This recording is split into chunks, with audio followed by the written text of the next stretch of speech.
I'm Mira Rubin here with you on Enlightened World Network, and today's topic is conflict and belief, and how we, through our beliefs, are willing to fight to the death, so to speak, and create all kinds of conflict, risk all kinds of conflict and separation because of our beliefs. So maybe we get to look at what the nature of belief is, and should be an interesting conversation.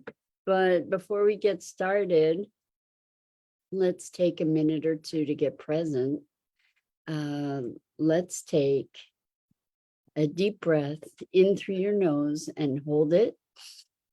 And imagine clean, crisp oxygen flooding your lungs, flowing into your bloodstream, nourishing all your cells, all your organs, bringing vital life energy to your body and being. And as you exhale, exhale any tension, stress, negativity, fatigue. And now let's take another deep breath in through your nose and hold it. This time, imagine brilliant, bright light lighting you up from the inside out, illuminating, electrifying, and energizing all your cells, all your molecules, your electrons, creating a brilliant beam of light and energy from your heart out into the world. And as you exhale, exhale any remaining tension, stress, negativity, fatigue. And now let's press our palms together. Vigorously rub your hands together to feel the friction, the pressure, the temperature, the motion, the tickling and tingling when you stop, and allow all those sensations to bring you present right here, right now, into this remarkable physical form that enables you to experience life. Welcome, welcome, welcome. So good to be with you this morning. Good morning, Rosalind. It's great to have you here with us and everyone else who's joining us. Today, we're talking about conflict and belief. And maybe we get to look at the nature of belief and why we are so willing to defend it at all costs, at the cost of relationship, at the cost of life sometimes. It's a really interesting phenomena if we take a look at it. Like, what is belief? It's a construct, right? We have notions about what's real and what's not real. We have notions about reality that we have often inherited that have been unexamined because we have been indoctrinated to those beliefs as if they were the truth. So religious institutions are probably one of the primary indoctrination devices or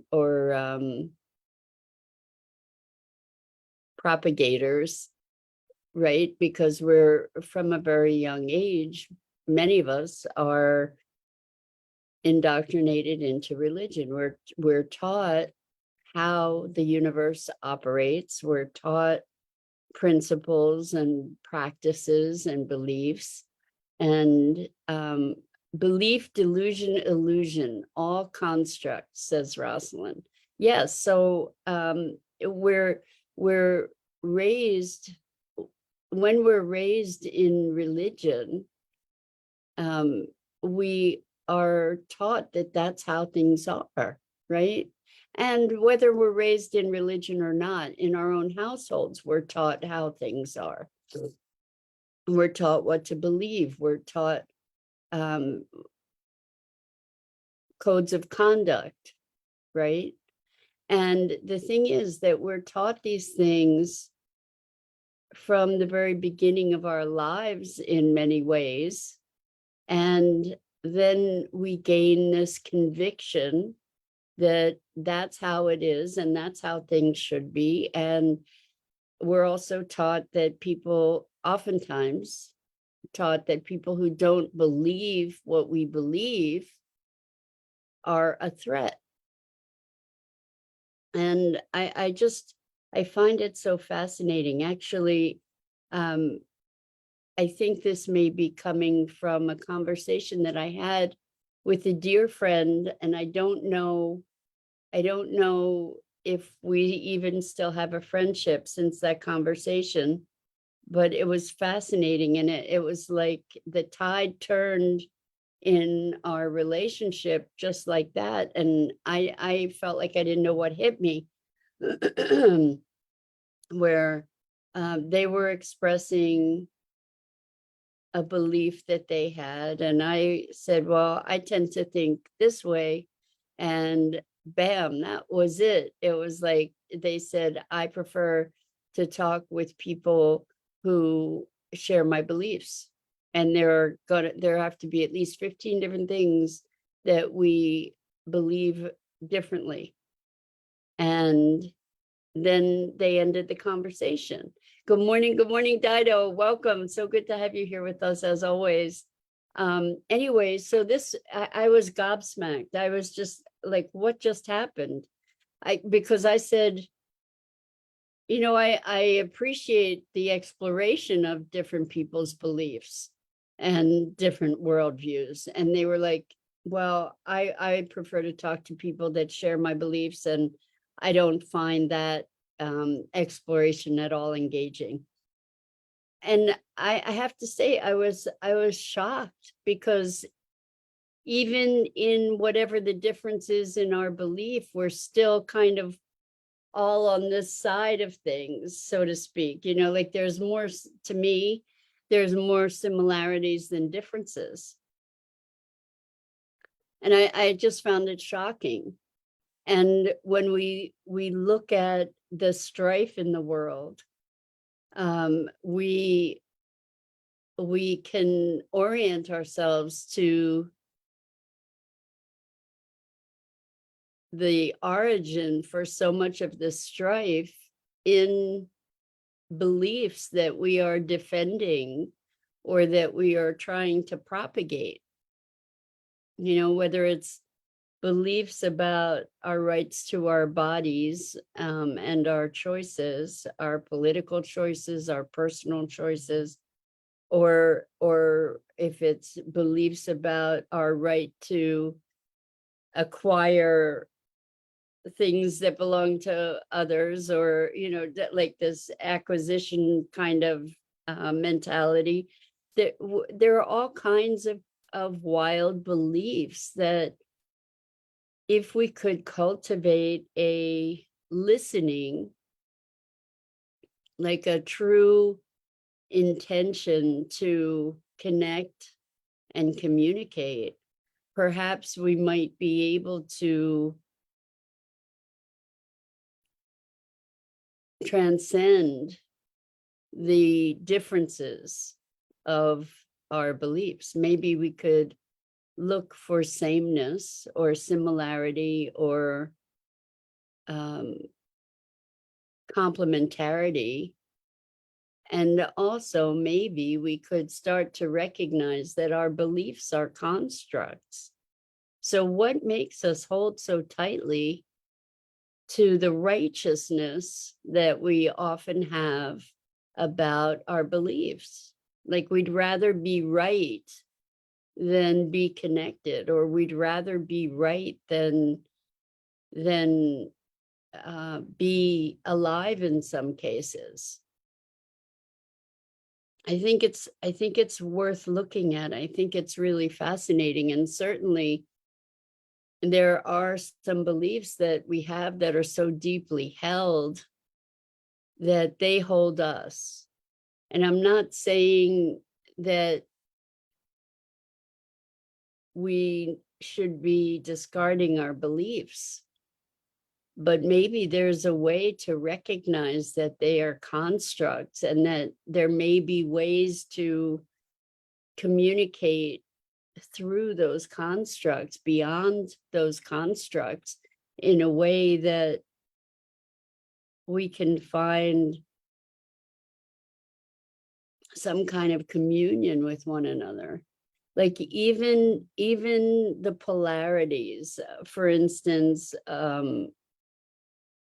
pro-life and pro-choice. If we could find a way, there are mutual values that are shared, even though the foundational like implementation of those values may be very different. My thinking is that there are foundational values that are shared. And if we could find that, if we could find a way to civil discourse, if we could find a way to be operating from our connection rather than our difference, it would be a very different world. So why is it that we hold so tenaciously to these beliefs, these constructs that we have been raised with, or that most often we've been indoctrinated with, and they're not even beliefs that we challenge or question? And my guess is hypothesizing that we tend to identify with our beliefs. We tend to believe that our beliefs are who we are. And I'm speculating that it is our beliefs that give us some sense of organization of the world, make the world a little less frightening, a little less unknown, if we can impose these structures upon the world and allow ourselves to believe that we have some understanding of how things operate. And it gives us perhaps a greater sense of safety and control, even if it's manufactured, right? And we don't recognize it as manufactured. We recognize it as that's how it is. That's the truth. So maybe underlying this deep, deep, deep conviction and attachment around belief is trying to quell our fears of the unknown and the unpredictable. I'm thinking that may have a lot to do with the ferocity with which we will defend our beliefs, and religion particularly presents itself as truth, not beliefs, but truth. This is how it is. And in such a way, like we're given the stories of our religious teachings in a way that we fail to question them, and or contextualize them, that they then, these beliefs, the structure of belief then becomes the lens through which we experience the world. And certainly lots of us have questioned our religious indoctrination and tried to create a context for understanding them. And yet there's this, because we are taught that this is reality from the time that we're young. And religion's just an easy thing to cite here. It's not just religion. I mean, there's all kinds of cultural indoctrination and familial indoctrination, and the beliefs of the family are passed down generationally. And it's just, religion is an easy thing to be looking at, to maybe identify and recognize some of this this patterning, because then we use that foundation for defending or justifying or guiding so much of our behavior. I'm not saying it's all bad in any way. I'm just saying, look at how these beliefs become so deeply entrenched that we're willing to fight each other, verbally, physically, mortally, often, to defend these beliefs. And it's like such a crazy wheel if we step back from it and recognize that you have your beliefs, I have my beliefs. They may be in direct opposition, like they may be directly opposite of each other, and rather than looking more deeply to find out what kind of common truth might be underlying, instead we fight to defend the constructs that we're living within. It's like this mass hypnosis. Rosalind says, I agree, cultural or habits, predictability is a survival mechanism, avoid chaos and fear. Exactly. Thank you, Rosalind. So we're trying, it's kind of ironic because we're trying to avoid chaos and fear. We're trying to have a sense of an ordered universe that we can comprehend.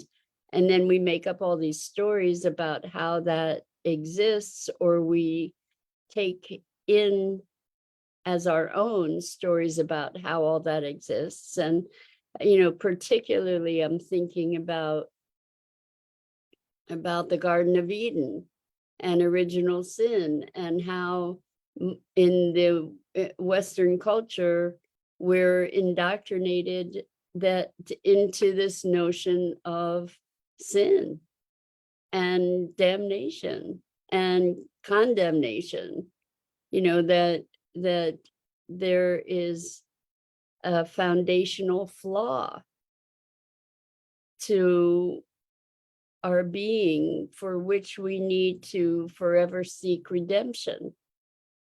What a way to start a life. What a way to live life into that notion of I've already lost before I've started. I've already been condemned before I've even begun.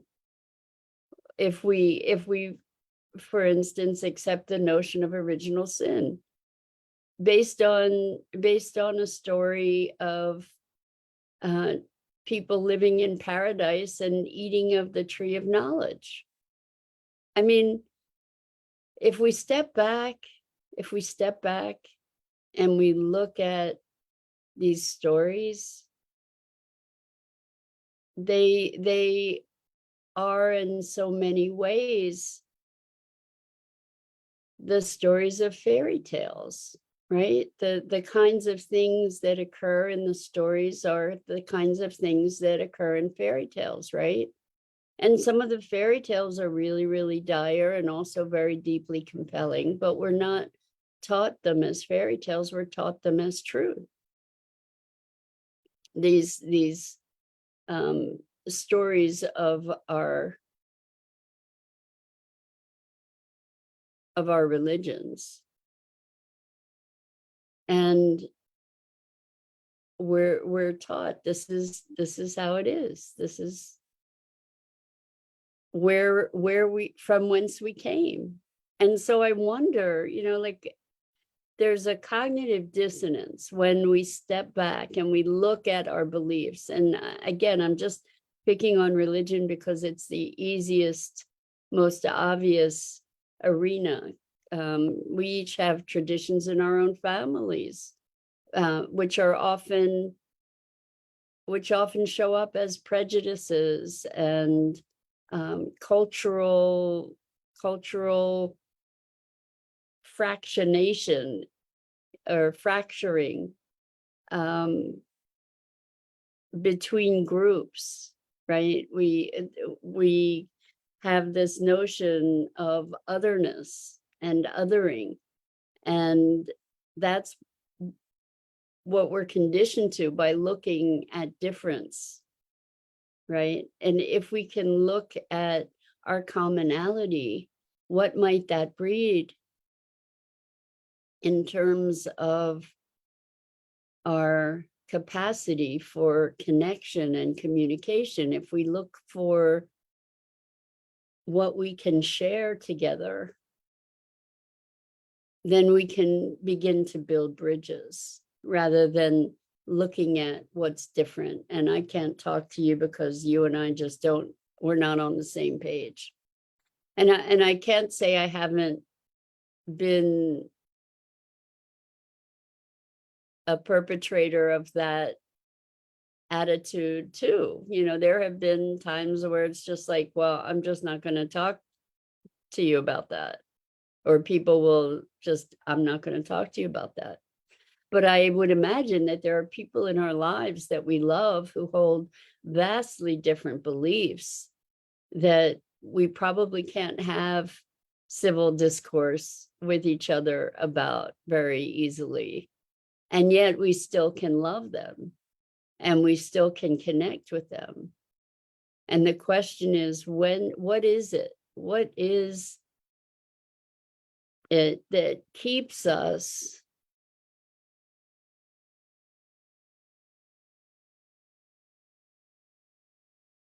in this place of righteous indignation and separation? Because as we can, I mean, the world, it's such an interesting time right now. There's this it feels to me like there's this accelerated rise of lightness and darkness all at the same time. And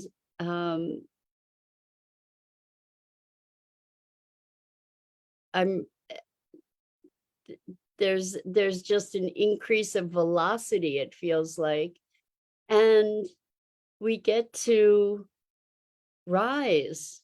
This is a call to rise, not to fall deeper into the depths of those conflicts, but to find a way to rise and raise the frequency on the planet. Rosalind says, seeker of truth, as if there is a place, once you get there, no more to look at, rather to feel like the journey will be ongoing. Exactly. Oh, I love it, Rosalind. Thank you. Yes. So what if instead of life is about finding the answers, life is about being in the question? Life is being in the discovery, and that discovery is expanding and growing and becoming richer. To rather than the answer is, how about the question is, to be in that inquiry and to recognize that truths change. And I'm going to say the truth that humans are connected to typically is the truth with the lowercase t. I mean, when I say truths change, look at history. Look at how history itself is changing as we recognize how myopic it's been in certain areas. You know, that history is written by the victors, and now we're going back and we're looking at, oh my gosh, there were these massive omissions and incredible stilting of the quote unquote facts. And Rosalind says different levels of truth, and yes, they change. So absolutely, I mean, we can look at our perspective on the life on the planet and how it was just a machine. And now more and more we're coming to the notion that there is a binding consciousness, there is an intelligence connecting all things, that there's a magnificent interconnectedness of life that that has its own intelligence and cycles and systems of interaction and interplay that is way beyond our current conceptualization of the way the universe works, or the way that life even works, or the way that humans really work. Where our awareness and our consciousness is shifting, and along with that shifting, the truth, or our experience or awareness of the truth, is also shifting. And when we look at the fundamental systems that we've been prey to, so many of them are based in perpetuating separation, whether it's separation of humanity from nature, or separation of certain factions of human beings from others, and it goes on and on. And when we give ourselves the latitude, when we have the courage to question our beliefs and to recognize that they are malleable, that they are mutable, that they are not the truth, what we do is we open the doors and windows to possibility and to a different level of experience and awareness that eludes us when we have this grasping and clinging to our righteous beliefs. When we can recognize that beliefs are a vehicle through which we interpret the world, and that they're a tool rather than a truth with a capital T, perhaps we can then find our way into communication and understanding and experience that actually comes closer to the essence of life. That if we peel away these beliefs, peel away our attachment anyway to the beliefs, then we leave more space to have a more direct experience of life itself. So, fun talk, huh? That's it for today. I'm Mira Rubin. This is the Core Connection, and I go live here each weekday morning at 9 a.m. Eastern on the Enlightened World Network Facebook page and YouTube channel. And I invite you to check out the other awesome programming on Enlightened World Network and Enlightened World Living. And I just, again, want to thank you and express my gratitude for the opportunity to be sharing these thoughts, musings, explorations, confusions, all of it together so that we can expand our experience and expression of life together. So until next time, so much love to you.